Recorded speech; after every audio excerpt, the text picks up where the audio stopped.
Welcome to the Seabin Podcast, a show where artists and musicians with an axe to grind throw things deep into the abyss of the Seabin. Transphobia, racism, ableism, anti-Semitism, sexism, and homophobia, it all gets dumped on the trash!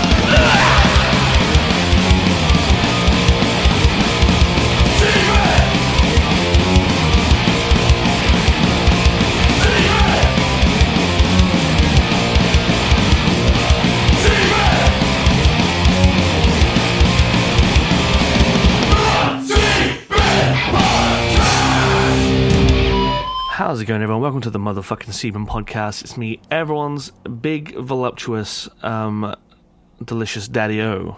Big tasty. And I'm riding solo today. You know, it's been a while. It's been a while since I've done a little agony uncle, dear big tasty episode. So I thought I'd dust off the chaps and give it a crack. I'm currently sitting in my underpants. It's I've decided to take a week off work.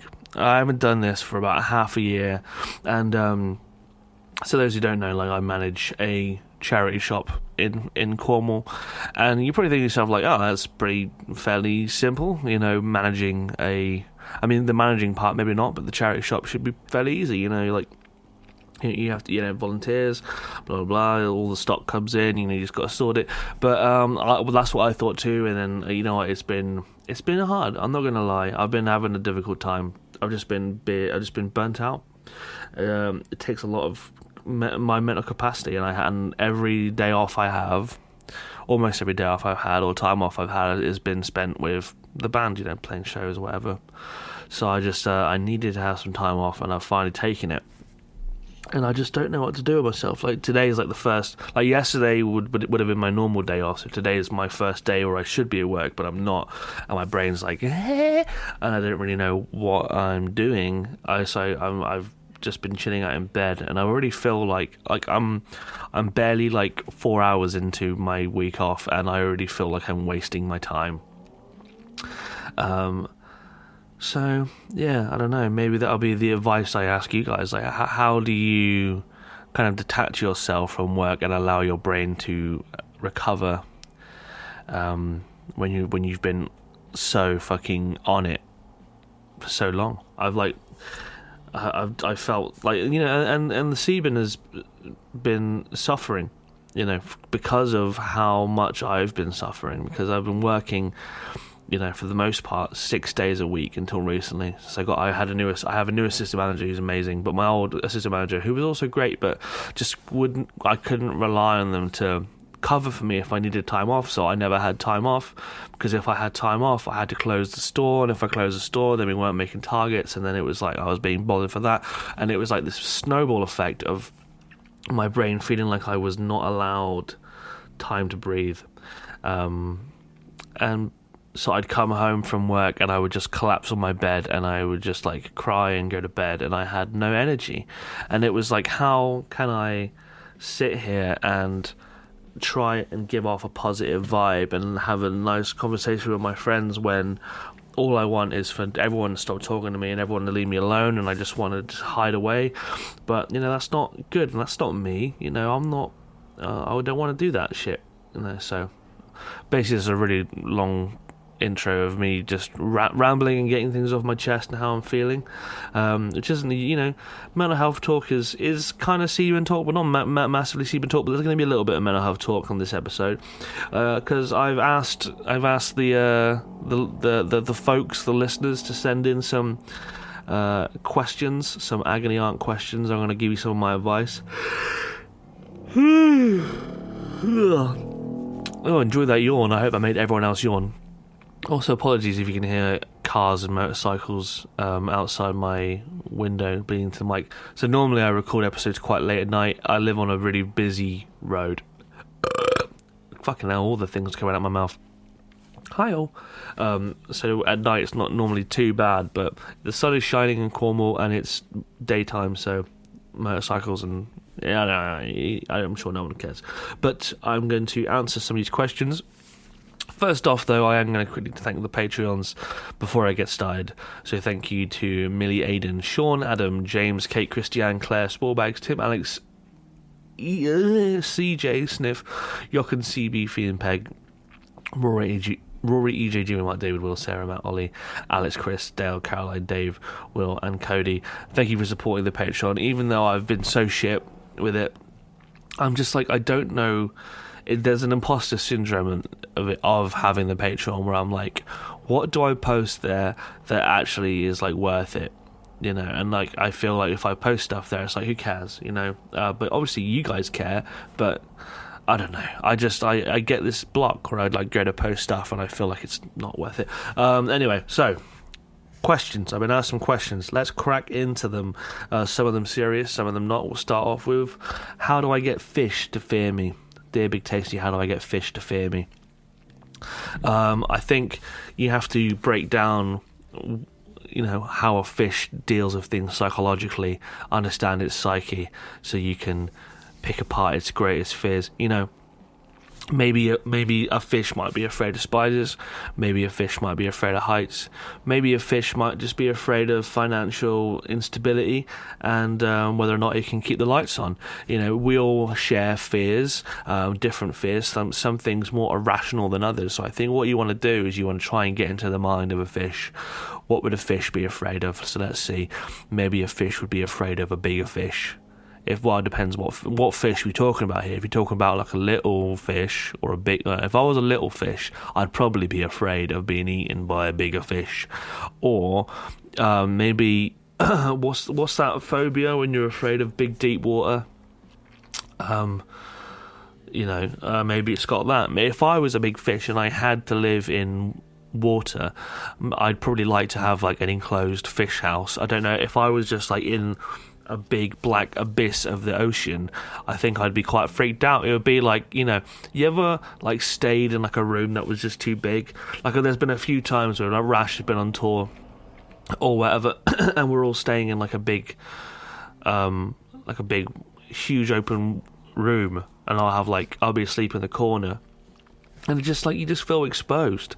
So maybe, you know, if I was a fish, I'd be afraid of just being exposed in the big open water. Maybe I'd be afraid of the hook. We're all afraid of life's hooks. You know, how it snags us in, whether we're addicted to our phone or addicted to, you know, substances. You know, that's like a hook for the human. So put yourself in the mind of a fish. So if you want fish to bow to your whim and respect you out of fear, then I think, you know, find out what it's afraid of and then exploit that. But I think just probably catching enough fish and like holding them real close to your face and saying, "Look here, fish, I want you to go back in the water and tell everyone what happened here, how I spared your life. I want you to tell them that I could have ended your sad existence, but I didn't. I let you go. But I'm going to leave this scar in your lip as a reminder of my power and my omniscience. You tell all your fish friends what happened here today, and don't you ever forget that it was I that spared your life." And then you put them back in the water, and then word will spread. And then eventually the fish will learn to fear you. So that's how I would let fish fear me. You know, if you're asking. I already know I'm gay. Dear Big Tasty. God damn, I got a bunch of goo in my throat. Dear Big Tasty, I already know I'm gay. How do I get gayer? Now, I think that question is, how do I word this? I think you can only be as gay as you are. I don't think there's any real way. I mean, any way that you would try to make yourself gayer, you're just kind of like feeding into an unhealthy stereotype.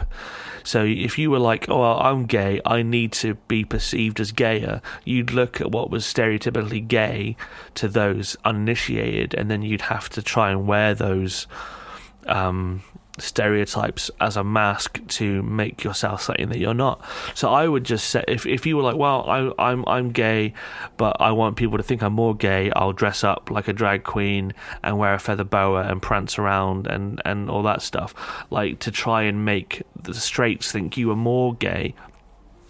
Then that's I feel that's I mean, that's a wonderful thing, and if that's how you feel deep inside, then embrace it. But I think if you were doing it just to appear more gay, I think that would be damaging.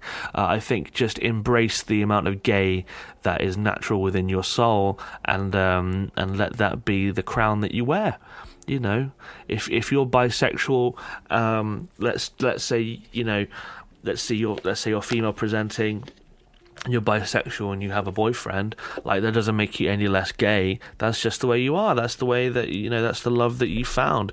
But that doesn't mean that you should go find a partner who's also female presenting just so you can kind of take away from the imposter syndrome of not being gay enough in the scene.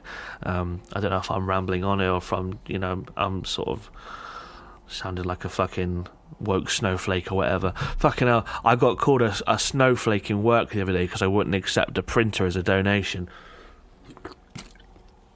because we're not allowed to take electrical devices because I can't pat test them, so it actually costs the charity money to sell them, to send them off to other places. So someone brought in a printer, and I said, we can't accept this printer because it actually costs the charity money. And he was like, look at you woke snowflake. And I was like, that doesn't even make sense. So yeah, I would just say embrace the amount of gay you are, and if inside you feel I'm more gay than I'm presenting, then just be yourself. Just wear it like a beautiful gay crown of honour. Dear Big Tasty, since the warmer weather has started, my neighbours on both sides have started to obnoxiously blast their music at full volume, to the point where if I want to have my windows open, I need to take a sedative. If someone in this situation were to accidentally throw something over the fences, what would you use and why?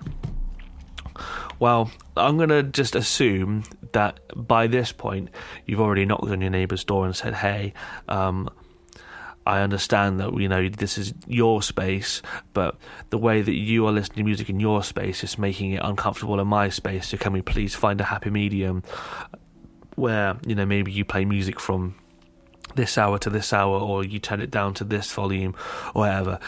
I'm going to assume that you've already had a word with your neighbours and they've flipped you the bird and said, "Fuck you, asshole," and then in that way, if you've already come to that conclusion where violence is the only option,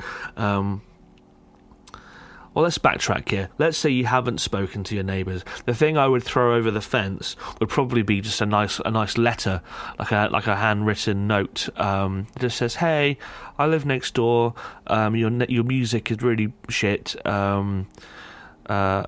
That's my opinion. I'm sure you enjoy it. Well, obviously, because you play it really loudly. But maybe could you turn it down because it's really hot, and I'm like steaming alive. My bollocks are sweating off. My tits are about to melt off my chest, and I want to have the window open with a fan blowing sweet fairy kisses on my asshole as I lay spread eagle on a futon by an open window." You can add that detail if you want to. I don't know if it's really necessary, but and you could say, "Hey, could you turn it down?" So that would be the first thing I'd throw over the fence if you hadn't already spoken to them. The next thing I would do is I would maybe you could make a paper mache copy of one of their heads, and you could then bloody it up with some ketchup and maybe throw it over the thing, just to say, "Oi, I'm not afraid to commit decapitation." If that might be a bit of an overstep, that might be a bit too threatening, or maybe you could throw over a piece of a nice warm piece of banana bread and said, "Hey, I've made you some banana bread. Let's be friends and neighbours. I'm sorry that we got off on the wrong foot with me telling you to turn the music down, but I promise I'm not here to complain. I just want to live. I want to coexist peacefully." So maybe you could send over a nice piece of banana bread. Or maybe you could throw over a pair of headphones and say, "You know what, you can plug this into your stereo system and listen to music as loud as you so please in the privacy of your own home." Maybe you could throw that over. Or maybe just a flaming bag of shit. Just take a big poo inside. I recommend a paper bag for this. The plastic bag, it'll cling to the shit. And make it quite a nasty napalm-like experience. But, maybe go down to the health food shop, get a brown paper bag, do a poo, light it on fire, throw it over, just to send a message, I guess it all depends on what level of confrontation we're at this point, and also what they're playing, because, maybe if they're playing like gentle folk music and you're just like, nah, that's bit too weak for me, that's still bearable. But I think maybe if they were playing like fucking Scooter or something, what is that his name, Scooter, if they were playing like boom boom boom boom boom techno and shit and really fucking loud and you just wanted to chill, then maybe that would require a more violent response. Who can tell, who can say? Dear Big Tasty, why must those chili rice crackers from Tesco be so darn delicious, but also so cuntingly loud to eat? Well, I don't know if I can answer this question, listener. I think this is more a question for the CEO of retail at Tesco. But I think I know you personally, and I know that you have trouble with mesophobia, so I know you don't like it when people eat loudly, so I'm assuming that when you can hear your own self eating loudly, that it's triggering you off. Maybe you could soak the rice cracker in a small saucer of water just to dull the edge of the crunch. Texturally you're going to be missing out, and you might wash off a bit of the seasoning dust, the delicious chili rice cake seasoning dust that you so enjoy. But I think you have to try and put into consideration what's better here. Is the juice worth the squeeze on the chili rice cracker? Is the delicious seasoning worth the cuntingly loud crunch of the boy? Or are you willing to put aside the crunch for a soggier, toothsome mouthfeel, but for maybe less of an enjoyable texture and flavour? So I think, that's what I would do. Or I would just, say fuck the world and just say, if you want to, I want to enjoy myself. If you can't handle the crunch of my cuntingly loud crunch of my delicious chili rice cracker from Tesco, then, you don't have to sit next to me, but I'm not going to change. I'm not going to change myself for you. It's always nice to be considerate to other people's needs, but if other people are complaining about the cuntingly loud nature of your chili rice crackers from Tesco, then maybe you need to stand your ground and say, hey, look, I work hard, I pay my rent, I pay my bills, and if I want to eat a delicious chili rice cracker from Tesco, then I fucking will. Even if you have to tell that to yourself and say, oi, what standard am I holding myself to here? Maybe I should allow myself some joy. It's okay to be loud and silly and all that stuff. If we're holding ourselves back for some societal thing that we're nervous of, maybe we need to brush that off and say, no, it's okay to eat a cuntingly loud chili rice cracker from Tesco. That's what I'd say. I have a little sip of water. Maybe I'm overthinking it. Maybe I'm making it too much of a virtuous thing here, but I don't know why they're so cuntingly allowed to eat, but I think you need to forgive yourself for being noisy in the world, or sog it up, or maybe see if they put the same seasoning on a different snack. Maybe they put it on a delicious kettle chip, which is also crunchy, but less invasive of a noise than a chili rice cracker. So that's what I would say. Not really advice, more of just like, hey, maybe it's okay. Dear Big Tasty, do you remember in the 2000s Blue Peter asking kids to send in a rare slug in a matchbox in the post? No one believes me, and I need the masses to give me answers. Apparently it was a slug with an orange frill. Now, I'll be honest, listener, I have absolutely zero memory of this, and I wasn't an avid Blue Peter watcher back in the day, but I definitely put it on, because I liked watching the dogs, and they had a big turtle, and I enjoyed turtle, and Tracy Island out of Fairy Liquid bottles, and I have a really vivid memory of watching one episode of Blue Peter when I was a kid, and I was watching it because there was a local teenager from my town who was on Blue Peter demonstrating this like new like mountain board that had like suspension springs, and he was jumping around and doing stuff, demonstrating how to ride this mountain board. And I remember him riding his mountain board on the cul-de-sac outside my house and being like, "Oh, I'm going to be on Blue Peter next week." And he was like, "Who wants my autograph?" And I was like, "I don't want your autograph. I don't know who the fuck you are." I was like, "Can I ride your board?" And he was like, "Nah." And I was like, "Okay, cool." But I watched him anyway. But then at the end of the episode, they had a really bad Beatles tribute band on, and they played a cover of "I Say Hello." No, when I say goodbye, you say hello, hello, hello. And it was really bad, and I was like, what the fuck? And I think that might have been the last episode of Blue Peter I tuned in on. But that's a tangent. Also, is Blue Peter still a thing? I don't know, is that still a thing that's on? Like, I'd like a Blue Peter badge, just, for nostalgia. But, I'd hate to go for, in the Blue Peter garden. It's just like, I swear they were always burying shit in that garden.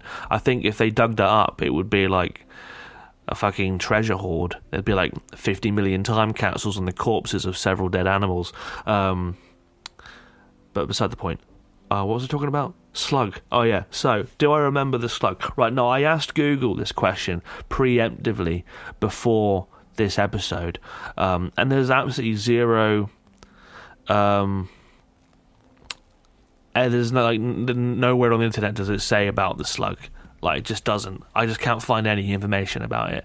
So my thinking is like, are you having a bit of a Mandela effect here about the slug? Are you remembering something that maybe doesn't exist? Maybe you dreamt it as a child and your brain just like thought it was real. And I'm not trying to tell you that it didn't happen. I'm just saying that normally you can trust the internet to remember something niche about something pop culture related, and there's not an ounce of slug to be seen, and I can't really imagine a children's TV show asking kids to find a rare slug and put it in a matchbox and send it via the Royal Mail. I don't know. I can't imagine them doing that. But they also expected children to make toys out of fairy liquid bottles.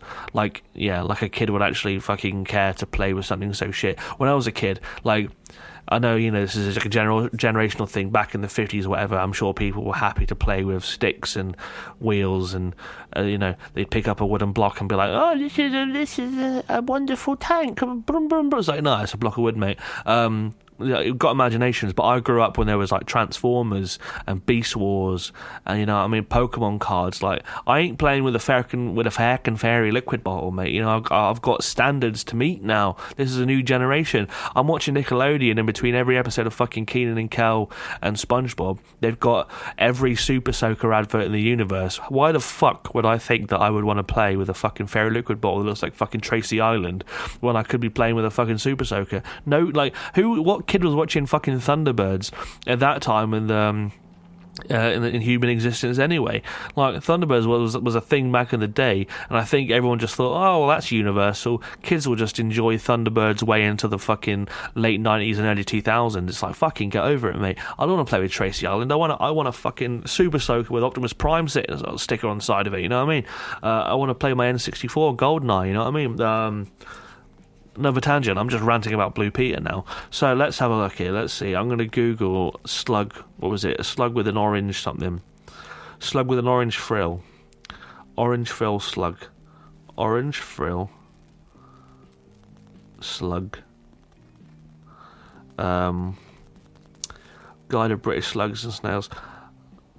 What kind of slug is orange? It's very common slug, apparently.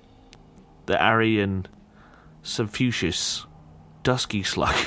Dusky Slug sounds like a good drag queen name. So I don't know. So I don't know whether, like, you're just like, you've messaged the Seabin to try and gaslight a whole country into thinking that they sent in slugs to Blue Peter, or whether or not you're having some kind of Mandela effect when it comes to the slugs. But I see no evidence of this ever being a thing. So, take that as you will. Dear Big Tasty, why do I worry so much what people think? Less so in large issues, but more so with everyday conversation. I worry that I've said something stupid with pretty much every sentence I utter, even if it's with people that know me or I am in good steading with. Do you have any advice? I can totally understand where you're coming from with this. I think this is something we all deal with. I think everyone at some point in life has felt this or feels this, often. My only, I'm trying not to think about it too much like a therapist, and more like, advice I would give a friend. The advice I would give a friend is that people that love you, trust me, like they're not judging you, and they don't think you're stupid at what they say. And normally, if they do think you said something stupid, they'll tell you if they think you said something stupid, which I know is embarrassing, but it's better than just, keeping that shit behind your back and laughing about you behind your back, which we all worry our friends do, but no one ever does. Like, you wouldn't think that of people in your life, would you? Like, you don't go to your partner or your friends and be like, oh, fucking Big Toasty says something really fucking stupid, what a fucking idiot. Like, and that's not just because you're a nice person and you're special. Like, people are better than we kind of perceive them to be. And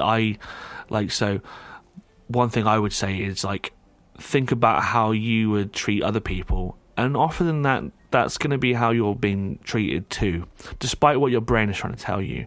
I know we all kind of think that people are going to hate us, or they're going to be out to get us, or our friends aren't really our friends, people are laughing at us behind our back. Like, that's a very real anxiety that a lot of us share, and I still deal with that too. Like, whenever I see friends going out and they haven't invited me, I'm like, well, I'm a piece of shit, they don't fucking like me, and I crumble. And but sometimes, like, people just hang out without you. Like, you're not always the center of people's thoughts, and there's reasonable explanations for things, and I know it's easy to kind of jump to conclusions and stuff. My only thinking, if I was your therapist, is I would say, I think you think so much about what people think, because I think at some point in your life, someone that was important to you put you down.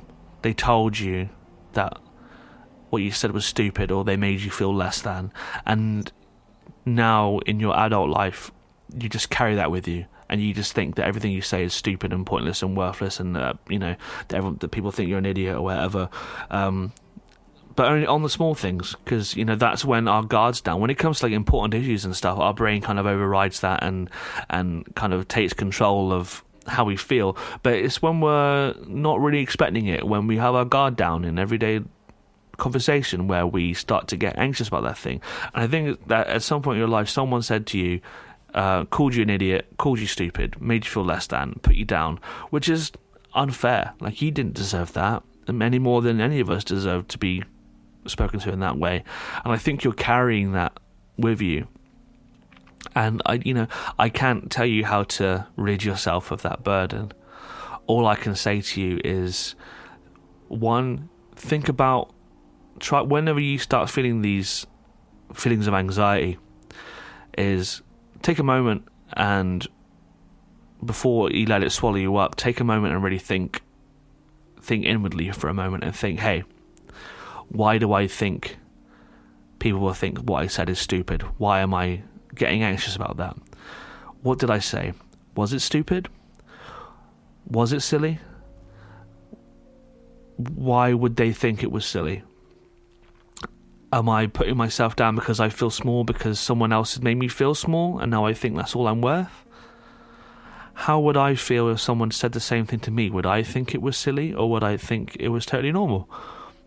And I know, it's easier said than done to, in moments like that, to stop and have a moment of reflection and a moment of sort of inward thinking.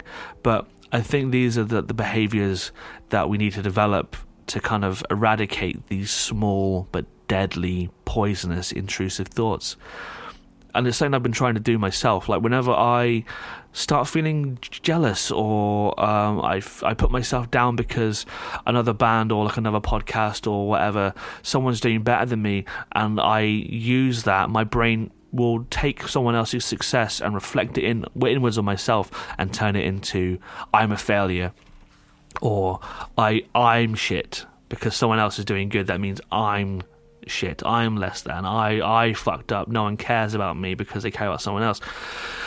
And I have to take a moment and think, no, like, look at all that you've achieved, all you do, look at everyone in your life. Like, why are you putting someone else down to lift yourself up? Like, they're not succeeding in spite of you, they're just trying to live their life the same way you're trying to live your life. And when someone else succeeds, like another band succeeds or another podcast succeeds, I should be happy that they're doing well, because that just means that the scene is healthy, and I should stop reflecting it inwards and making it a negative thing about me. And that's something I used to struggle with a lot. Anytime I see a band get a really good gig, I'd be like, oh, well, they got a gig and they didn't ask my band, so my band must be shit and I'm fucking shit and I should just give up. And it's like, no, like, they got off with the gig because they worked just as hard as I have, and they have every right to deserve that show as much as I do. And it's not like I don't play cool shows too. And it's taken a lot to reach that point where I can have that kind of self-awareness to look inwards and say, hold on, why am I thinking these bad thoughts about myself? What is triggering these thoughts? And are they actually founded in some reality?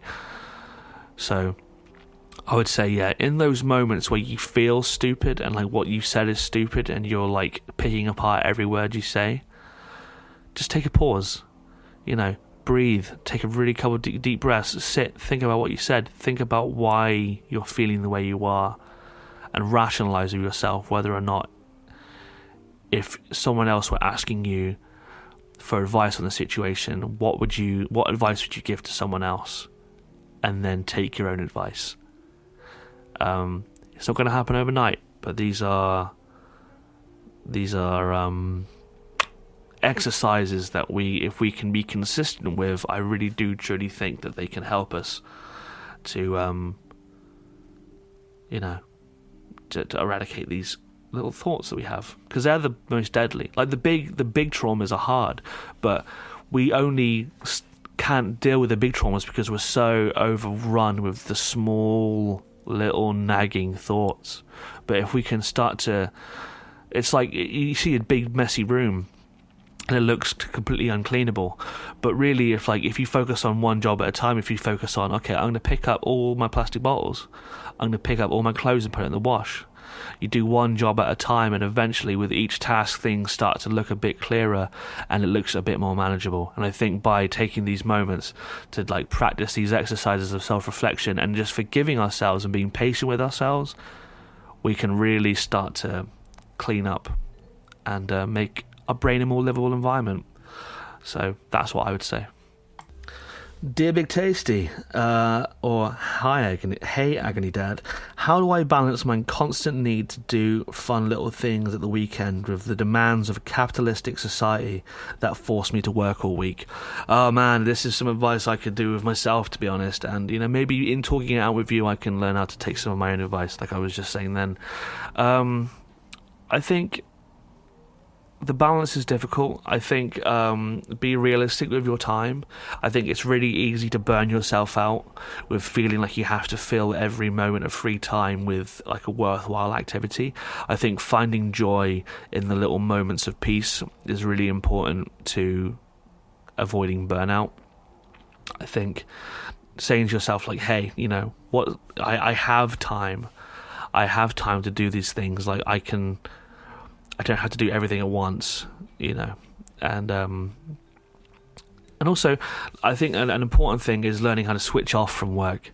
So when work is over, it's you turn the work phone off, you log out of the computer, you log out of the emails, you put a really firm boundary and say, hey, when I'm done, I'm done, and then really remove yourself from the situation. Maybe have yourself a little treat to kind of take your brain out of workspace into chill space.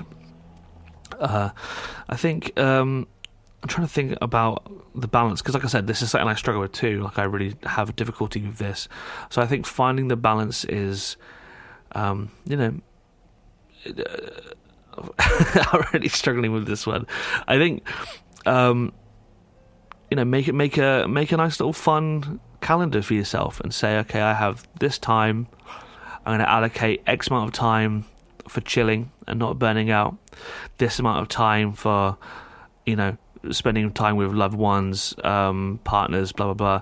This time doing fun things on my own, like solo dates. This time for hobbies.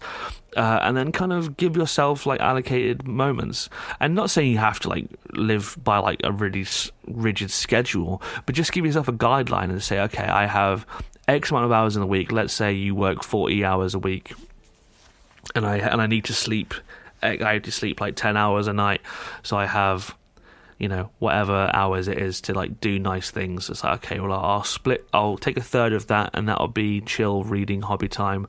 I'll take a third of that and that'll be, going out on adventures, going out for lunches, going to museums, blah, blah, blah. And the other one can be, whatever you want it to be. It can be free form, spontaneous. I think, maybe breaking it down into like the amounts of time that you have, and then you can figure out how to best use that time. And then I think in doing that, you can actually start to schedule yourself out and find nice new things to do. Because you'll be like, oh, well, I have all this time next week. Maybe I can think of something nice to do. I don't know. Like I said, this is the bad advice for me because I do not know how to do this myself. I am terrible. But, this is what it's all about. We talk things out to try and figure these things out. And, so that's what I would do. Whether or not it helps is another story.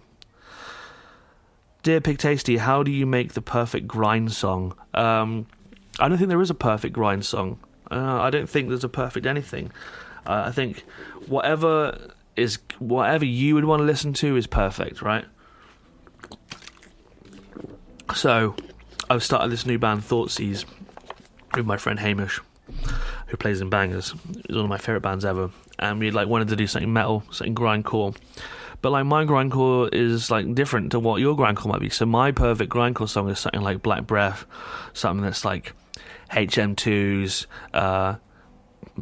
big fat blast beats, but then a big chunky fucking mosh riff. I like my grind to be a bit kind of old school death metal. Your grindcore might be like power violence-y, just bomb blasts and fucking bork bork bork. So I think, if you enjoy playing it and it's cathartic, then it's perfect. And I think that's all that it needs to be. I would do one more and then we'll call it good because I want to enjoy a little bit of my day off. So, dear Big Tasty, this is a real one. I've become aware that I'm being manipulated and used for money. A girl I'm into only talks to me when she needs money, and it's usually a sub-story about not being able to feed a cat or afford meds, or she needs an Uber home or is being abandoned by friends, and yet I still struggle to say no. I feel guilty and do want to help. I particularly don't want the cat to go hungry, but then once I've sent money, she ghosts me and I don't hear from her for ages, and I feel so stupid and taken advantage of. But I don't know how to say no to people, as I hate letting people down.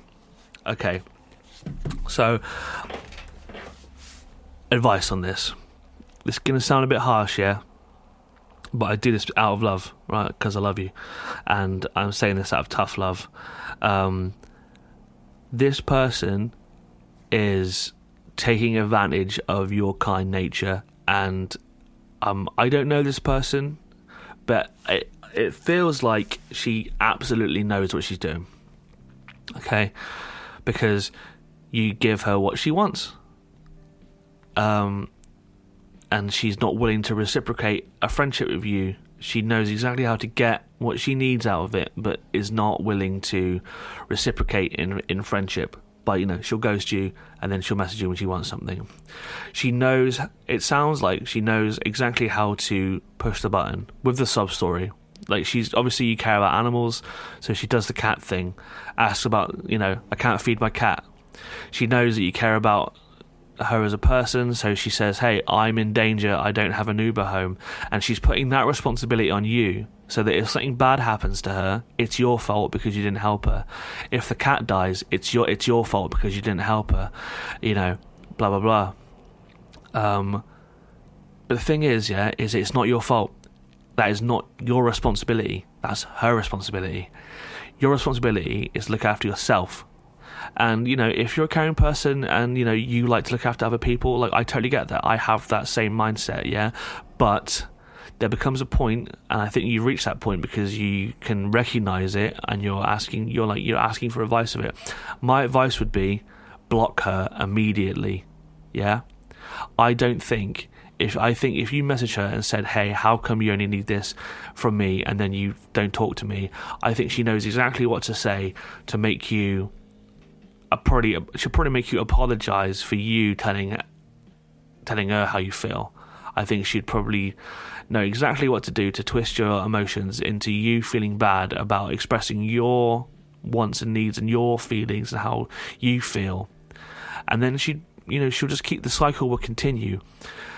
With people like that who use others and know how to manipulate others, like, honestly, the only way to really get out of that situation cleanly is just to remove yourself from it. Think about it this way. If she was breaking into your house, if she had a key to your house and she was breaking into your house every 2 weeks and stealing your TV, and then you'd go and buy a new TV, and then in 2 weeks' time she'd break back in and steal the TV, the smart thing you would do is you would change the locks on your door, right? And this is what you have to do. She has the key. She knows how to get the money out of you by manipulating your good nature. And you keep ignoring the shit behaviour on her part and buying a new TV. And then she gets that key again. She comes in, takes the TV, and then she leaves again. You need to change the locks, which is like setting a personal boundary of, hey, you can't fucking message me anymore. I'm sick of this. You're not reciprocating the friendship. I'm doing everything here to help you, but it's very clear that you don't care about me in the same way I care about you. And if you're not willing to, change that, then transaction over. And I think you need to just do it. I don't know what her situation is. I'm just going off what you've messaged, but I've been in positions where I've felt manipulated by people before, and the only way it ever got better was just by removing those people from my life, because they'll take until there's nothing left for them to take, and they won't be there when you've got nothing to give. If you said to them, hey, I don't have any money, I'm broke, I'm in a bad place, they're not going to keep messaging you. They're going to know that they've got nothing to take from you, and they're just going to disappear forever. And I know that sounds harsh, but that's the truth. Like, people like that, it's in the history of time, there's been people like that. I've dealt with them, with people like that, and it fucking hurts. It really fucking hurts to feel like you care for someone more than they care about you. It's painful. But you are worth more than that. Okay? And I want you to repeat that to yourself. I am worth more than this. You're a person with your own wants and your own needs and your own desires and your own life and your own problems, right? Other people's problems are not your problems. And I understand, we all want to help each other out. This is what the scene's all about. And there's definitely space to help out your friends. But it has to be a symbiotic relationship. You can give to strangers and give to charity and help people, but if they keep coming back to you, there has to be some kind of give and take.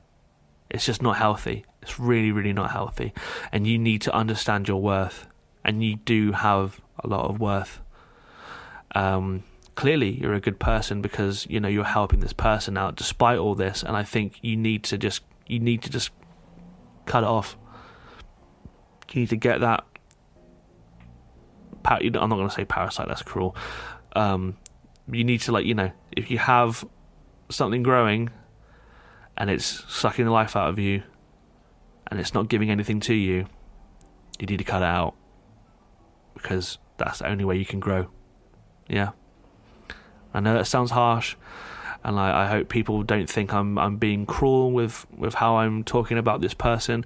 I don't know them. If they wanted to message me and explain their side of what's going on, I'd be more than happy to listen to them. But from this side of it, it sounds like they know exactly how to get what they want from you, and they just do it.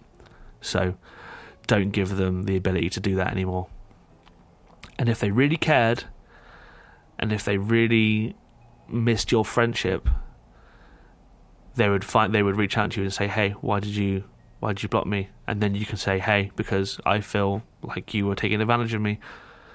And then the power dynamic is shifted to an equal playing field, because they know that you're not going to sit there and take their shit anymore.